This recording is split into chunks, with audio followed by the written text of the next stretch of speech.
We're dealing with a massive raider compound here over in Cambridge. Now, once you open the gate, you will be greeted by absolute hellfire of at least 3 or 4 raiders guarding each point, one even on the roof. Now, what we're aiming for is to cross this bridge, get up to that floor where we can get the treasure. Now, you could use a jetpack to get up to it, but that would just be cheating. No, we're gonna absolutely have a good look around here. Lots of explosives, lots of items, and multiple ways of entry. Ooh, a wee Pulaski preservation shelter. Nope, seems no one used this, and if anyone did, the raiders would have pretty much pulled them out. Now, let's go inside the office building where we can gain access to the roof.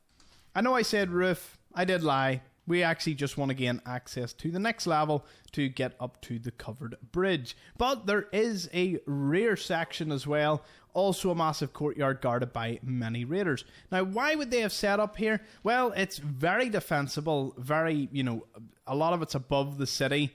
Apart from the courtyard, which they've blocked off. It's between Green Tech Genetics and the CIT ruins. Let's go outside and cover the bridge. So, we're on the bridge where... we've just got bodies dangling.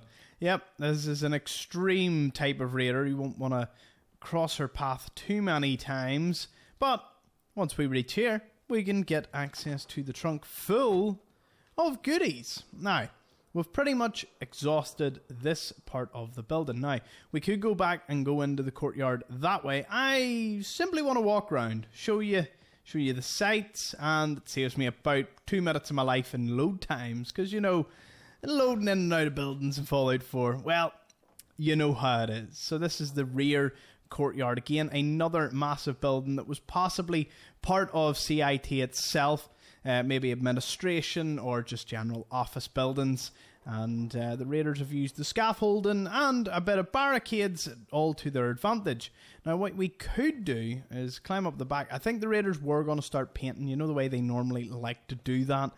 And, I'm going off the yellow paint that they have here in several paint cans, as well as round here. This is the vantage point where that other raider will try and take shots at you in the covered bridge, or she'll try and take shots if you enter via this courtyard here. So, do bear that in mind, that there's a lot of raiders here, about a dozen of them. You'll have to take care of all of them. If you do, though, you have plenty of ammo, explosives, and you just generally liberate the city. Also, it would have been awesome, again, if there was a dedicated raider faction without Nuka World.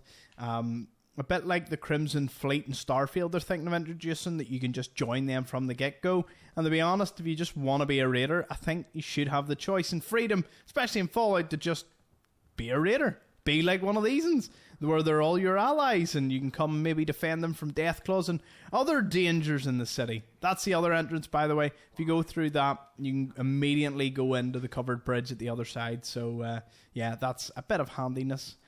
Just depends on your playstyle. Anyways, that's this unmarked location, pretty much done and dusted. We'll move on to the next one. Thank you for joining me. See you over there.